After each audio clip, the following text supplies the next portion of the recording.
último interviniente de esta primera sesión, de esta primera tanda, es Eugenio Bispe, y le pidió que se acerque a nuestra mesa. Él es uno de esos notables investigadores que tiene el Consejo Superior de Investigaciones Científicas, bueno, que tiene el Instituto, señor José María Fraile, el Instituto de Síntesis Química y Catálisis Homogénea. ¿Lo he dicho bien? Siempre hacemos bromas por las iniciales que se utilizan y que a veces no empleamos con la corrección que deberíamos. Además lleva un largo tiempo trabajando en esta materia y podría pertenecer perfectamente o podría ser uno de los nuestros de patrimonio cultural y de nuestro instituto, pero como nosotros no queremos hacer ninguna OPA hostil al instituto que queremos y mucho, preferimos trabajar en colaboración y a partir de ahora esperamos hacerlo con más frecuencia. Él lleva mucho tiempo además trabajando en esas técnicas cromatográficas de las que nos va a hablar y que constituyen pues como más de 300, un montón de proyectos que no voy a citar porque no he citado los de ninguno de sus compañeros, de manera que aplicadas todas ellas, estos estudios a las técnicas, a los estudios de patrimonio, que eso es pero muchos de ellos que nos produce que constituyen una relación o una vinculación especial para nosotros y que podríamos aprovechar, como decía el doctor Serón al inicio, con más frecuencia. Esperamos que ahora lo podamos hacer y gracias por la intervención. Buenos días.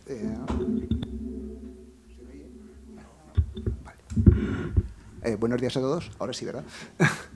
Bueno, yo vengo en representación no solo del Instituto de Síntesis Química y Catálisis Homogénea, sino del Servicio de Cromatografía y Espectroscopía, que realmente es un servicio científico-tecnológico que está abierto a todo el público, especialmente los investigadores de la casa, pero a cualquiera que lo necesite. Realmente el servicio tiene fundamentalmente equipamiento de cromatografía y espectroscopía más o menos avanzada en función de la técnica, pero que se utiliza no solo para estudios que tengan que ver con patrimonio, sino además para cualquier otra cosa que tenga relación con la química fundamentalmente y los materiales. Pero bueno, yo os voy a contar un par de ejemplos de cosas que hemos hecho y una pequeña introducción. Las muestras que suelen estar relacionadas con patrimonio son muestras que, especialmente las de patrimonio cultural, son escasas, únicas y irrepetibles y, por lo tanto, son extremadamente valiosas. Por eso hay que tratarlas como tales y, a la hora de hacer cualquier caracterización, hay que trabajar con la mínima cantidad de muestra posible y utilizar técnicas lo menos destructivas posible. Entre estas técnicas de caracterización tenemos las técnicas cromatográficas, que son cromatografía de gases y cromatografía de líquidos, o las técnicas espectroscópicas, que son pues, difracción de rayos X, ultravioleta, infrarrojo Raman. Estas son las más utilizadas habitualmente, pero hay unas cuantas más que se utilizan en función de los casos particulares. Bueno, a continuación os voy a contar... Sal de aquí. Un ejemplo de estudio un poco bastante variado de cosas que se han hecho. En este caso era estudio de los huesos procedentes del monasterio San Juan de la Peña, que esto estaba englobado dentro del proyecto del estudio de los reyes privativos de Aragón. Básicamente consistía el proyecto en intentar hacer una identificación genética y asignar los distintos restos con los enterramientos y los posibles familiares, o sea, establecer una línea genética de los reyes de Aragón. Este era el objetivo del proyecto, pero como a la hora de obtener las muestras de ADN para su caracterización genética, en el caso de muestras modernas, digamos que es bastante sencillo, pero en el caso de muestras antiguas, que están bastante deterioradas, pues no es nada fácil. Con lo cual, además es caro.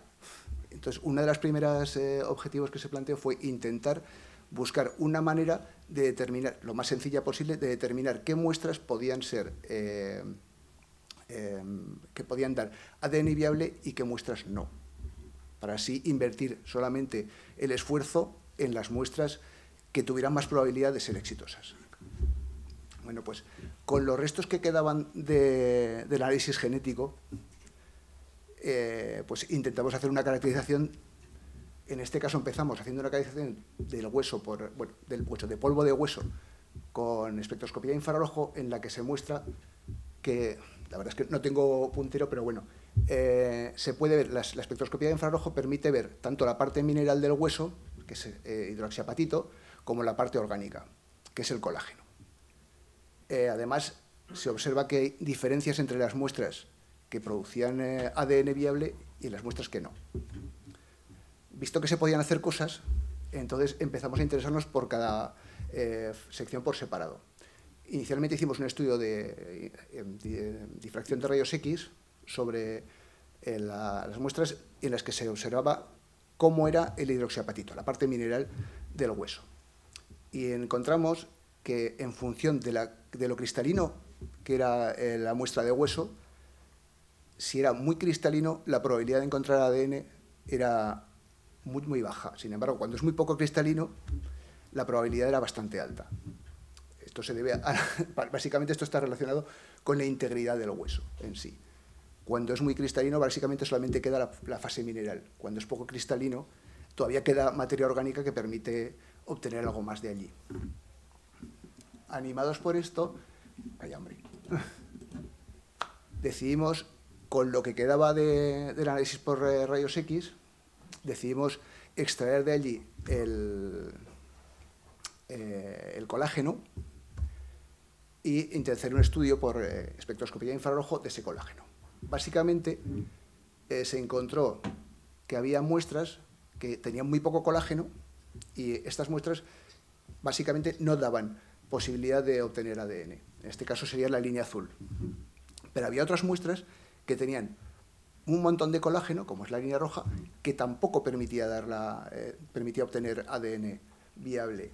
En este caso, de la muestra roja, el problema que tenía básicamente es que el colágeno estaba como bastante degradado, como muestra la anchura de la banda. A mí me falta un puntero, pero bueno.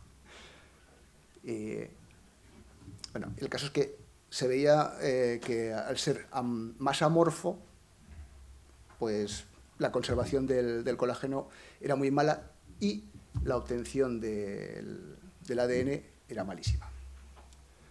Sin embargo, las muestras que estaban más o menos en parámetros intermedios y parecidos a lo que sería un colágeno moderno, esas sí que permitían la obtención de ADN. Pues ya que estábamos con el colágeno, se decidió intentar hacer un estudio de su composición. Básicamente consistía en hidrolizar el colágeno y estudiar los distintos aminoácidos por cromatografía de gases, en este caso acoplado a masas. Bueno, pues se obtiene un perfil como el que se muestra en la figura de la izquierda, en el que se ven distintos aminoácidos, en el que se llegó a la conclusión de que cuando hay un alto contenido de hidroxiprolina respecto a prolina, las muestras son viables. Sin embargo, cuando hay mucha prolina y poca hidroxiprolina, las muestras no son viables en cuanto a la obtención de ADN. Esto también tiene que ver con que la presencia de la hidroxiprolina es el aminoácido estructural que permite que el colágeno forme su estructura más rígida y compacta y permita la conservación de los restos de ADN en su interior. Bueno, en el cromatograma que hay aquí en la izquierda hay dos picos que no tienen nombre, que básicamente se corresponden a una resina que algún conservador en alguna etapa previa decidió que tenía que poner en los huesos para que no sufrieran las inclemencias del tiempo, y eso resultó un dolor de cabeza continuo durante todo el proceso de intentar hacer cualquier cosa, porque aparecía en todas partes.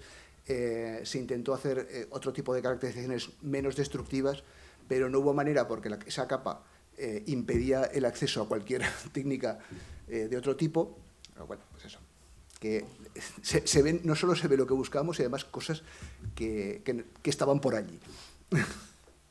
Bueno, además, Otro ejemplo de cosas que se hicieron fue, en este caso es una vidriera, un trozo de una vidriera de la Catedral de Chartres, que pues con el paso del tiempo se había ennegrecido y se decidió intentar realizar tareas de restauración, intentar limpiarla, cosas de estas, y se utilizando diversos tipos de limpieza, que por ahí creo que Luis nos contará alguna cosa más al respecto, pero bueno, no había manera de conseguir que la vidriera volviera a su estado original.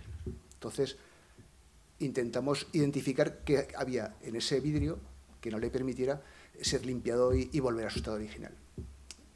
Para ello utilizamos la técnica de microscopía Raman, en la que se identificaron 3 zonas muy diferentes. En el caso de la zona verde era básicamente la parte que estaba protegida por el emplomado, que consistía, el espectro verde que hay por allá, básicamente es el espectro de un vidrio, ya un silicato normal, sin ninguna incidencia, pues todavía mantenía sus propiedades de una cierta transparencia. Por otra parte teníamos una parte negra que era básicamente carbón, o sea, lo que sale de los tubos de escape de los coches diésel y lo que sale de las calderas de las calefacciones de las casas, fundamentalmente, que se había depositado a lo largo del tiempo, dejando pues una capa negra. Y lo que quedaba en medio, que era lo que no se podía limpiar, básicamente lo que se vio era que tenía partículas de carbón, o sea, que no se había acabado de limpiar porque estaban metidas en una parte que era muy porosa y que era básicamente un silicato tremendamente hidratado. O sea, se había ido hidrolizando la superficie y eso ya no era fácil de limpiar. Precisamente si tú pasas agua y jabón no se va.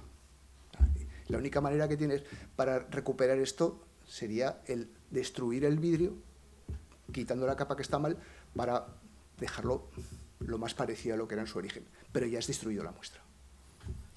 Bueno, y esto era lo que os tenía que contar relativo a este